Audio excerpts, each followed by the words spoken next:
بسم الله الرحمن الرحيم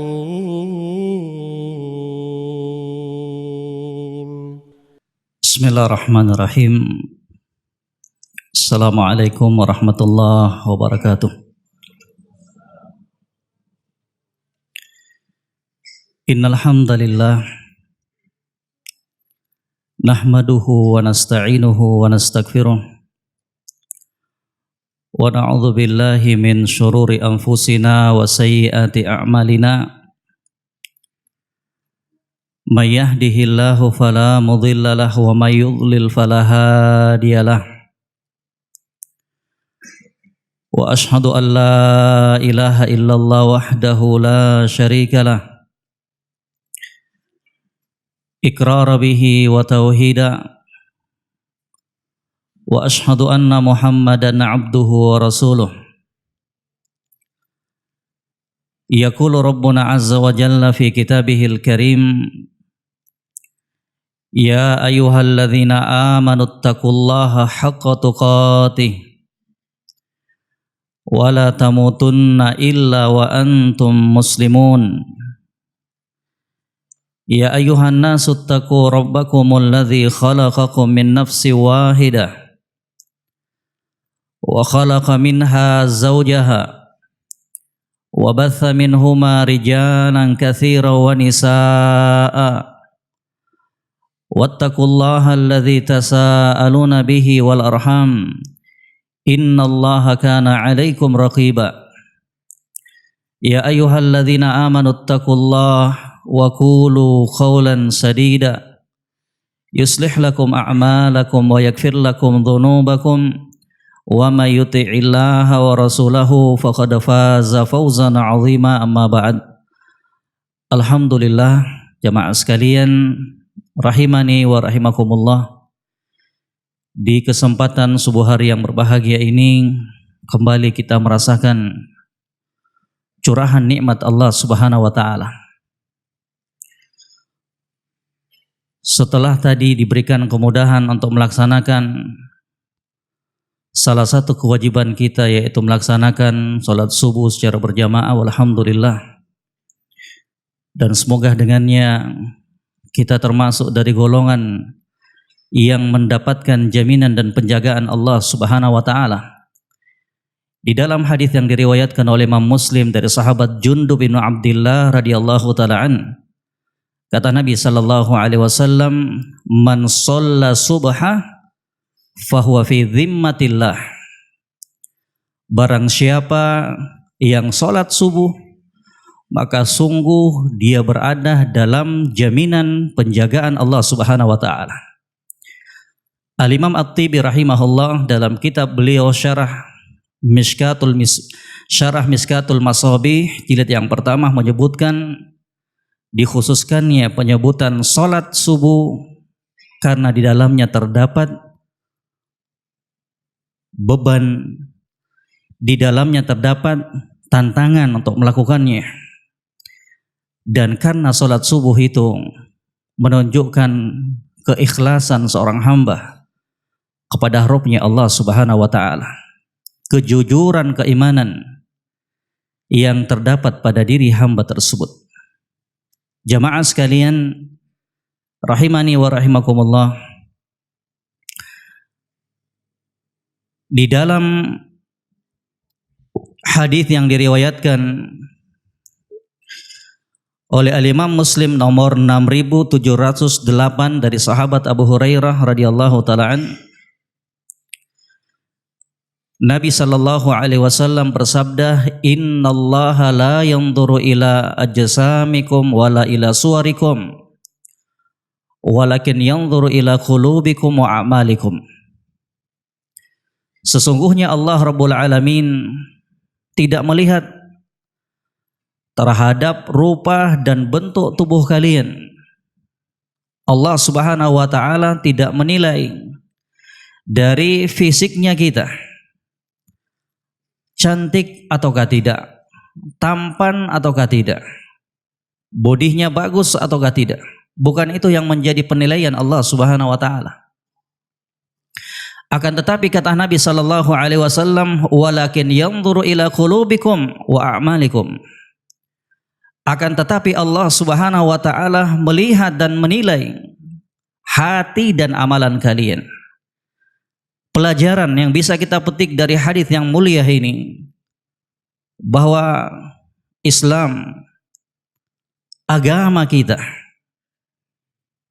menganjurkan, mengarahkan dan membimbing kita untuk memperhatikan penampilan batinnya kita. Seorang muslim dan muslimah jangan pernah fokusnya terhadap penampilan fisiknya belaka. Tidak salah untuk kita memakai pakaian-pakaian yang bagus, sendal sepatu yang bagus, tidak salah. Apabila kesemuanya itu kita lakukan dalam rangka untuk menampakkan nikmat Allah Subhanahu wa taala, silahkan. Di dalam hadis yang diriwayatkan oleh Imam Muslim dari sahabat Abdullah bin Mas'ud radhiyallahu taala an, kata Nabi sallallahu alaihi wasallam, "Innallaha jamilun wa yuhibbul jamal." Allah Rabbul Alamin itu indah dan senang, cinta terhadap keindahan. Silahkan. Itu konteks hadisnya. Tak kalah ada seorang lelaki yang berkata kepada Nabi sallallahu alaihi wasallam, "Ya Rasulullah, innar rajul yuhibbu ayyakuna thawbuhu hasan wa na'luhu hasanatan." Wahai Rasulullah, ada seorang lelaki yang senang, gemar untuk memakai pakaian yang bagus, menggunakan sendal yang bagus. Sahabat ini menyangka bahwa memakai pakaian yang bagus, sendal, sepatu yang bagus merupakan perkara yang tercela. Diluruskan oleh Nabi sallallahu alaihi wasallam dalam sabdanya, "Innallaha jamilun wa yuhibbul jamal." Allah Rabbul Alamin itu indah. Indah zatnya, indah sifatnya, perbuatannya dan nama-namanya. Wa yuhibbul jamal, dan Allah Subhanahu wa taala itu senang, cinta terhadap keindahan. Silahkan ya, kita memperhatikan penampilan fisiknya kita jamaah sekalian, akan tetapi jangan pernah lupa ada penampilan, ada keindahan yang lebih penting dan lebih kita butuhkan, dan itulah yang akan menjadi penilaian Allah Rabbul Alamin pada diri seorang hamba, yaitu penilaian batin, hatinya kita. Hatinya kita. Hati. Untuk kita selalu memperhatikan perkara yang satu ini. Perlu bagi kita semuanya jamaah sekalian untuk membersihkan hatinya kita dari kotoran dan penyakit-penyakit. Karena seorang muslim dan muslimah yang sejati, yang sebenarnya, adalah mereka yang lebih mengkhawatirkan, lebih takut kematian hatinya dibandingkan kematian jasadnya.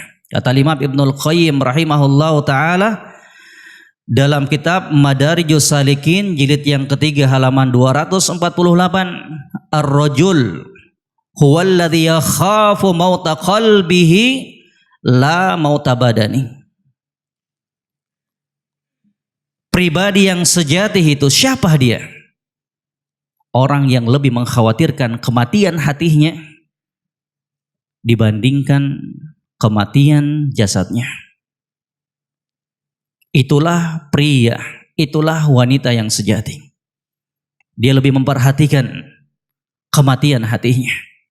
Karena kalau hati sudah mati jamaah sekalian, nasihat apapun tidak akan memberikan kemanfaatan kepada dirinya. Didatangkan, dibacakan Al-Quran dan hadis-hadis Nabi Sallallahu Alaihi Wasallam sungguh tidak akan menggerakkan hatinya, tidak akan menggetarkan hatinya. Kenapa? Sudah mati. Makanya jamaah sekalian, sekali lagi penting untuk kita perhatikan perkara yang satu ini, penampilan dan kebersihan hatinya kita. Dan salah satu perkara yang menjadi penyebab kematian hati tersebut, kata para ulama, azam, dosa dan kemaksiatan.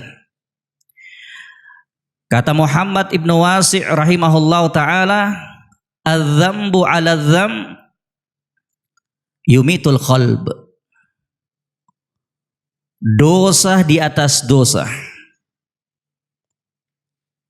akan mematikan hati seseorang.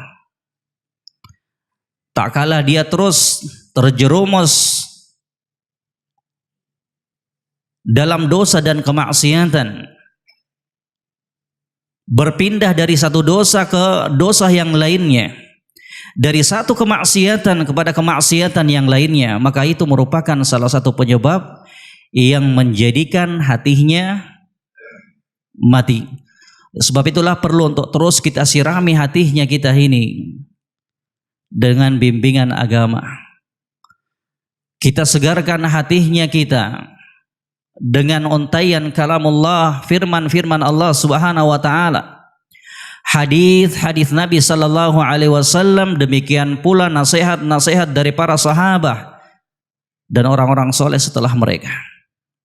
Dan di antara nasihat tersebut apa yang disebutkan oleh sahabat yang mulia Abu Darda kepada Salim ibnu Abi Ja'ad rahimahullahu ta'ala. Kata Abu Darda radhiyallahu ta'ala an, liyahdhari imru'un an tubghidahu qulubul mu'minin min haitsu la yash'ur. Hendaknya seorang muslim, hendaknya seorang muslimah berhati-hati dari apa? Dari perkara yang membuat mukmin yang lainnya benci terhadap dirinya tanpa dia sadari. Singkat kata, dibenci tanpa sadar. Kok bisa? Orang kalau lihat dia, orang kalau bergaul dengan dia, bawaannya nggak tenang. Selalu hanya membuat hatinya kaum mukminin tidak lapang, benci terhadap dirinya. Lah apa sebabnya? Ya. Tsumma qala, kemudian Abu Darda radhiyallahu taala an mengatakan, atadri ma hadza? Tahukah engkau apa penyebabnya wahai Salim? Apa yang menyebabkan sehingga mukmin tersebut, sehingga mukminah tersebut dibenci oleh kaum mukminin yang lainnya? Kata beliau, al-abdu yakhlu bima'asillahi azza wa jalla fayulkillahu bughdahu fi qulubil mu'minin min haitsu la yash'ur. Penyebabnya, kata Abu Darda radhiyallahu taala an, seorang mukmin tak kalah dia bersendirian, jauh dari pandangan manusia, tidak seorang pun yang melihatnya, kemudian dia bermaksiat kepada Rabb-Nya Allah Rabbul Alamin. Ya subhanallah, tak kalah bersendirian, tidak seorang pun yang melihat dia, kemudian dengan beraninya dia bermaksiat kepada Rabb-Nya Allah Rabbul Alamin. Maka dengan sebab itulah, kata Abu Darda, Allah Rabbul Alamin menjadikan hati-hati kaum mukminin lainnya benci terhadapnya tanpa dia sadari. Ini jamaah sekalian, poin yang harus kita perhatikan. Ya, kita bermaksiat kepada Allah Subhanahu wa taala ketika kita jauh dari pandangan manusia. Ya.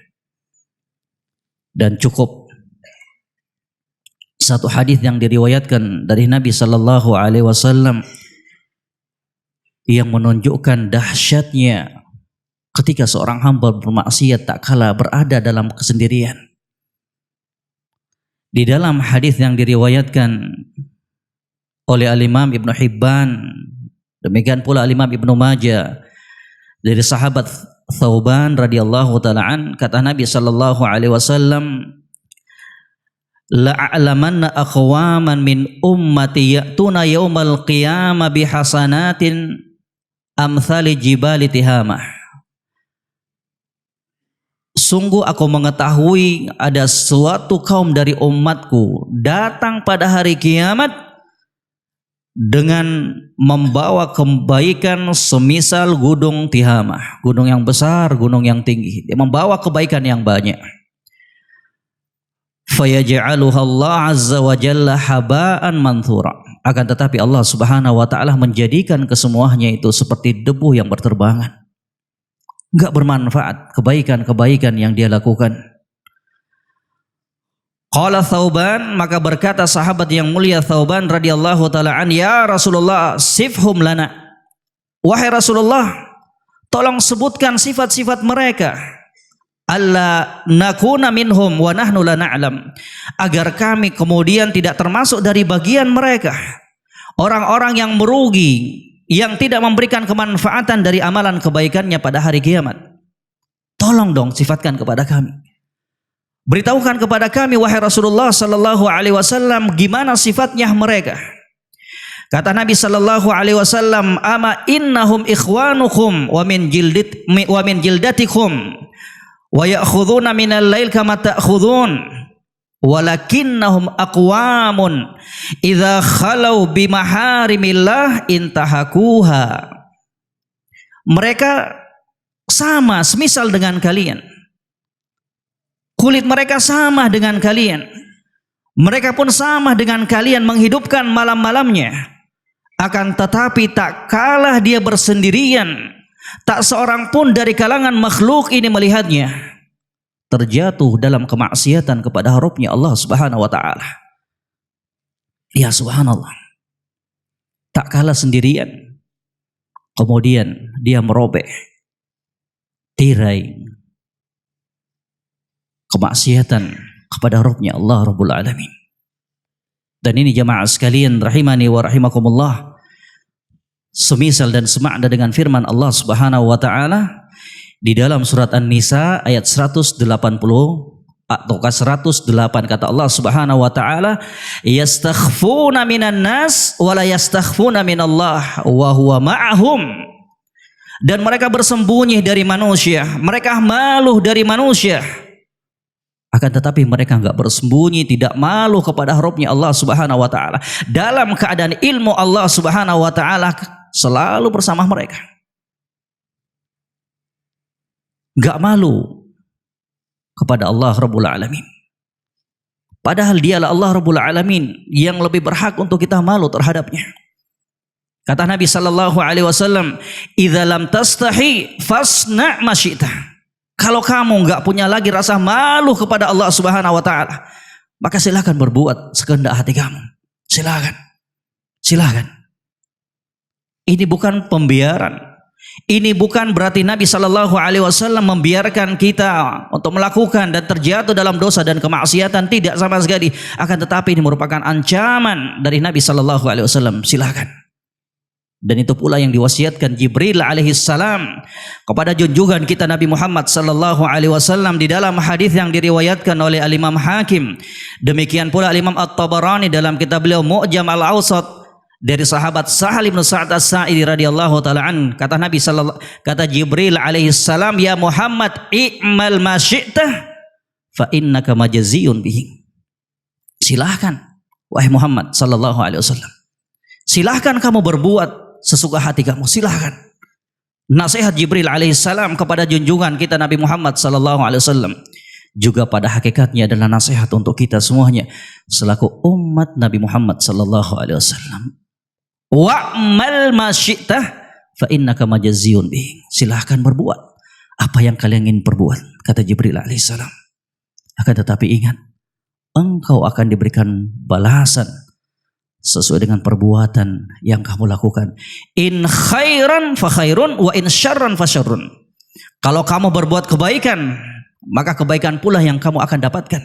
Akan tetapi jika kamu berbuat kejelekan, maka itu pula ganjaran yang engkau akan dapatkan di sisi Allah Rabbul Alamin. Allah enggak akan pernah menzalimi para hambanya. Na'udzubillah. Sifat yang ternafikan, sifat yang ditiadakan dari Allah Rabbul Alamin. Di jamaah sekalian, ya.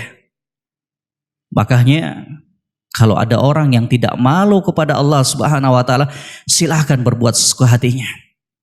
Dan tetapi ingat, kita semuanya akan bertemu dengan Allah Rabbul Alamin. Di suatu hari, seorang pemuda bertemu kepada seorang ulama. Sang pemuda ini mengatakan, "Ya Syekh, wahai Syekh, izinkan saya untuk berbuat maksiat." Minta izin untuk berbuat maksiat.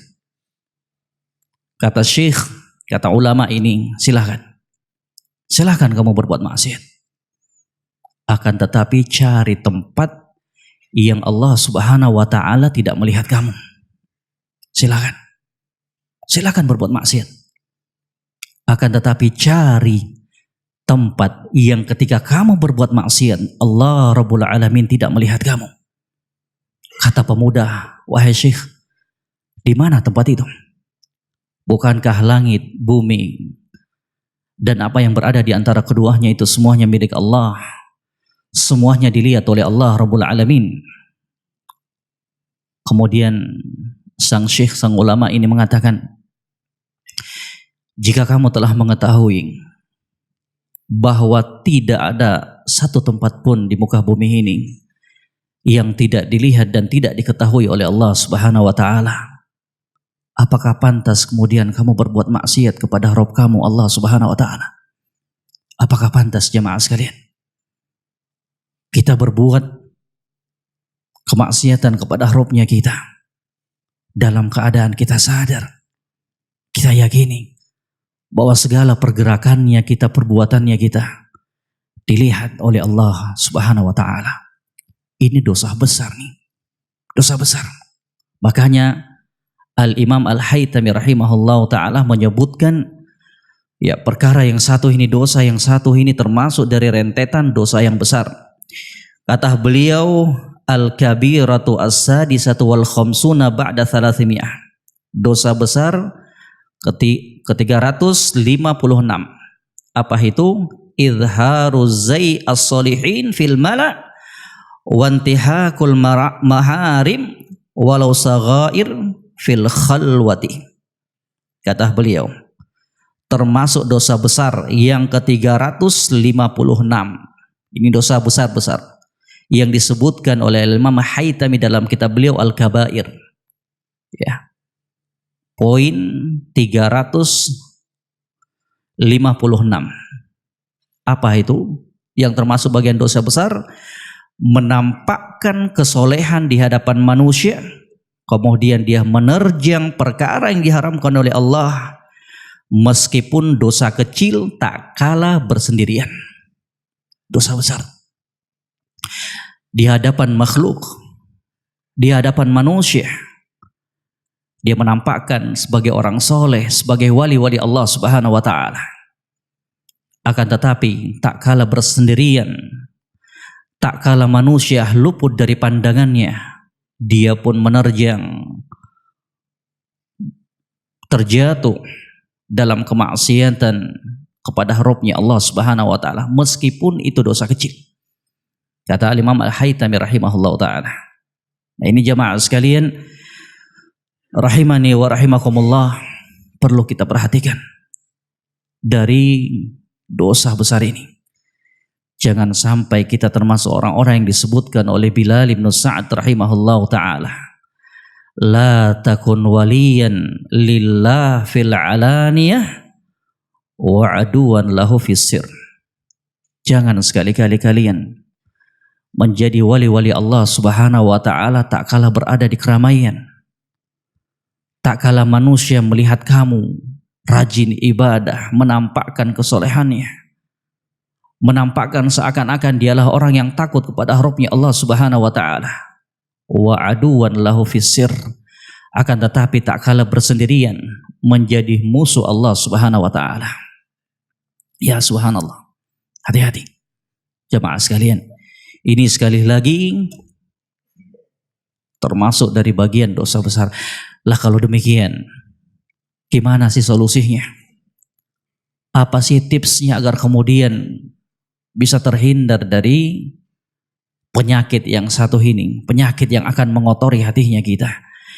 Yang pertama, kata para ulama, termasuk dari kaidah yang terpenting untuk mengobati dosa-dosa yang dilakukan tak kala berada seorang diri jauh dari pandangan manusia, kita besarkan rasa takutnya kita kepada Allah Subhanahu wa taala dibandingkan rasa harapnya kita.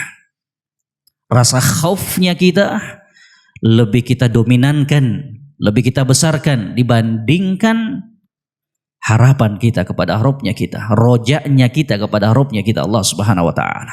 Di saat itu tak kala sudah ada sinyal-sinyal untuk kita berbuat kemaksiatan tak kala seorang diri, maka ingat ini, besarkan rasa takutnya kita kepada Rabbnya kita Allah Subhanahu wa taala. Ya memang benar di dalam ayat-ayatnya Allah Subhanahu wa taala mengatakan wa rahmati wasi'at kulla syai', dan rahmatku itu sangatlah luas kata Allah Subhanahu wa taala.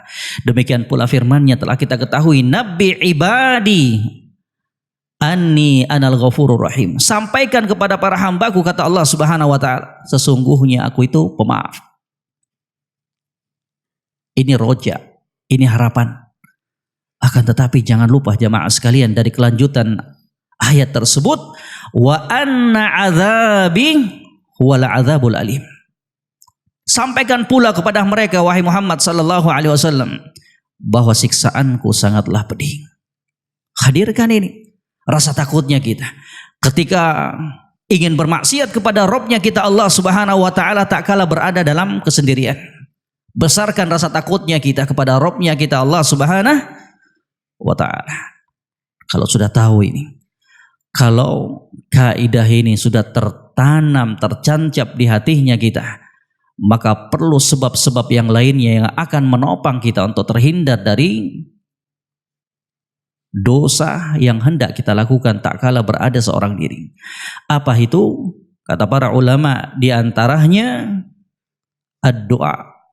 Doa kepada Allah Subhanahu wa taala. Ya. Doa agar kemudian Allah Subhanahu wa taala menjaga kita, agar kemudian Allah Subhanahu wa taala membersihkan hatinya kita, memberikan ketakwaan kepada kita. Dan di antara doa yang dibimbingkan oleh junjungan kita Nabi Muhammad sallallahu alaihi wasallam, Allahumma ati nafsi taqwaha. Wahai Allah, limpahkan ketakwaan kepada jiwaku. Wa zakkiha anta khairu man zakkaha, anta waliyuha wa maulaha. Allahumma ati nafsi taqwaha wa zakkiha anta khairu man zakkaha, anta waliyuha wa maulaha. Wahai Allah, anugerahkan ketakwaan ke dalam diriku. Wa zakkiha, dan tolong bersihkan hatiku. Bersihkan jiwaku dari kotoran-kotoran. Karena Engkaulah sebaik-baik zat yang membersihkan hati dan jiwa. Kemudian yang berikutnya jamaah sekalian, al-iktsar min dzikrillahi azza wa jalla. Perbanyak untuk berzikir kepada Allah Subhanahu wa taala. Perbanyak basahi lisannya kita untuk mengingat Allah Subhanahu wa taala. Jaga Allah Subhanahu wa taala. Di suatu hari Abdullah bin Mas'ud ataukah Abdullah bin Abbas berjalan bersama Nabi sallallahu alaihi wasallam di atas sebuah hewan tunggangan. Kemudian kata Nabi sallallahu alaihi wasallam menitipkan beberapa pesan dan wasiat kepada Abdullah bin Abbas yang ketika itu masih kecil. Kata Nabi sallallahu alaihi wasallam memulai wasiat yang pertama, ihfazillah yahfazka. Jaga Allah Subhanahu wa taala, niscaya Allah Subhanahu wa taala akan menjaga kamu. Gimana bentuk penjagaan seorang hamba kepada Rabbnya Allah Subhanahu wa taala? Diterangkan oleh para ulama, yaitu dengan cara menjaga batasan-batasan Allah Subhanahu wa taala. Itulah bentuk penjagaan seorang hamba kepada Rabbnya Allah Subhanahu wa taala. Terhadap perintah-perintah Allah dia jalankan, terhadap apa-apa yang diharamkan oleh Allah dia jauhi. Lihat akibatnya. Bagi orang-orang yang menjaga Allah Subhanahu wa taala, bagi orang-orang yang menjaga batasan dan hukum Allah Subhanahu wa taala, yahfazka, niscaya Allah Subhanahu wa taala akan menjaga kamu. Dan penjagaan Allah Subhanahu wa taala pada diri seorang hamba yang telah menjaga batasan-batasan Allah Subhanahu wa taala diterangkan oleh para ulama mencakup dua perkara. Yang pertama, penjagaan Allah Subhanahu wa taala pada diri hamba tersebut, pada hartanya, keluarganya. Subhanallah, dijaga kita.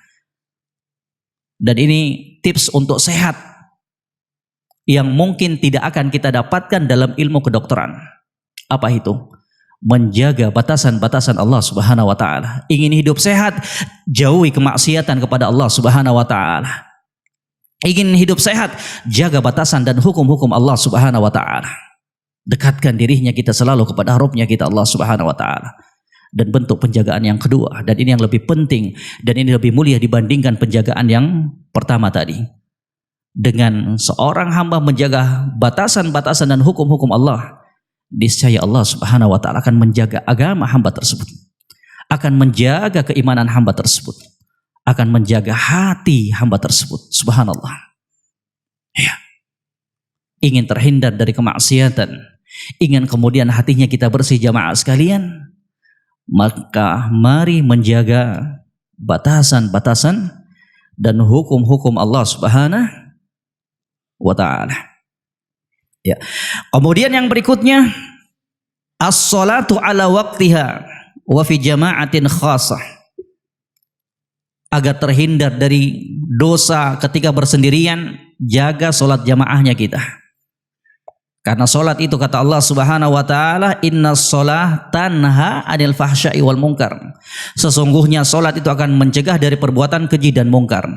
Kalau kemudian ada seseorang yang salat kemudian masih saja terjatuh dalam kemaksiatan demi kemaksiatan, tak kalah dia berada seorang diri, maka jangan salahkan salatnya. Akan tetapi mari cek dan periksa kembali salat yang kita lakukan. Bisa jadi salat tersebut, salat yang kita lakukan tersebut tidak kita tunaikan sebagaimana mestinya. Kita yakin bahwa salat itu akan mencegah seseorang dari perbuatan keji dan mungkar. Kapan? Kata para ulama, jika dia melaksanakan salat itu dengan sebenar-benarnya, khusyuk, tumakninahnya dia perhatikan, dan perkara-perkara yang lainnya. Kemudian yang berikutnya dan terakhir, kata para ulama, al-iqbal ala talabil ilm. Sibukkan dirinya kita, hadapkan dirinya kita dengan menuntut ilmu agama. Ya. Ingin terhindar dari dosa yang satu ini, ingin kita berhenti dari kemaksiatan yang sering kita lakukan tak kala kita bersendiri, jauh dari keramaian, sibukkan dirinya kita dengan ilmu yang bermanfaat. Makanya Allah Subhanahu wa taala menyebutkan dan mengkhususkan penyebutan dari orang-orang yang takut kepadanya dengan sebenar-benarnya takut adalah orang yang berilmu. Innama yakhsyallaha min ibadihil ulama. Hanyalah orang-orang yang takut kepada Allah dengan sebenar-benarnya rasa takut adalah para ulama, orang-orang yang berilmu. Kata para ulama, al-ilmu wasilatun ila kulli fadilah. Ilmu itu sarana yang mengantarkan seseorang untuk meraih segala macam kebaikan. Sebab itulah jamaah sekalian, semoga Allah Subhanahu wa taala selalu memberikan kemudahan kepada kita untuk mendalami agamanya, untuk kita jadikan sebagai bekal yang akan membimbing kita, mengarahkan kita dalam kebaikan. Ilmu agama yang bersumber dari Al-Quran dan hadis-hadis Nabi Sallallahu Alaihi Wasallam, dan semoga apa yang singkat ini bisa memberikan kebaikan, pencerahan, dan kembali mengingatkan kita dari kelalaian kita yang selama ini kita lakukan, dan semoga apa yang kita sisipkan dari waktu ini akan memberi kebaikan untuk kehidupan dunia dan akhiratnya kita. Dan semoga pertemuan kita ini dari waktu, umur, usia yang kita lakukan, kita bawa sebagai saksi di hadapan Allah kelak pada hari kiamat untuk mempertanggungjawabkan waktu, nikmat umur yang telah diberikan. Kata Nabi Sallallahu Alaihi Wasallam dalam hadis yang diriwayatkan oleh Imam Tirmidzi, la tazalu khadama abdin yaumal qiyamah hatta yus'ala an arba'. Tidak akan bergerak, tidak akan bergeser kedua kaki seorang hamba pada hari kiamat sampai dia ditanya 4 perkara. Dan di antara 4 perkara itu kata Nabi Sallallahu Alaihi Wasallam, an umrihi fima afnah, terhadap umurnya, usianya, waktunya, kemana dia habiskan. Semoga pertemuan kita ini menjadi saksi nantinya yang kita bawa di hadapan Allah Subhanahu wa taala, bahwa ini nih wahai Allah, telah kita gunakan waktu tersebut, usia tersebut untuk kebaikan kita dunia dan akhirat. Wa akhiru da'wana alhamdulillahirabbil alamin. Subhanakallahumma bihamdik asyhadu an la ilaha illa anta astaghfiruka wa atubu ilaik. Assalamualaikum warahmatullahi wabarakatuh.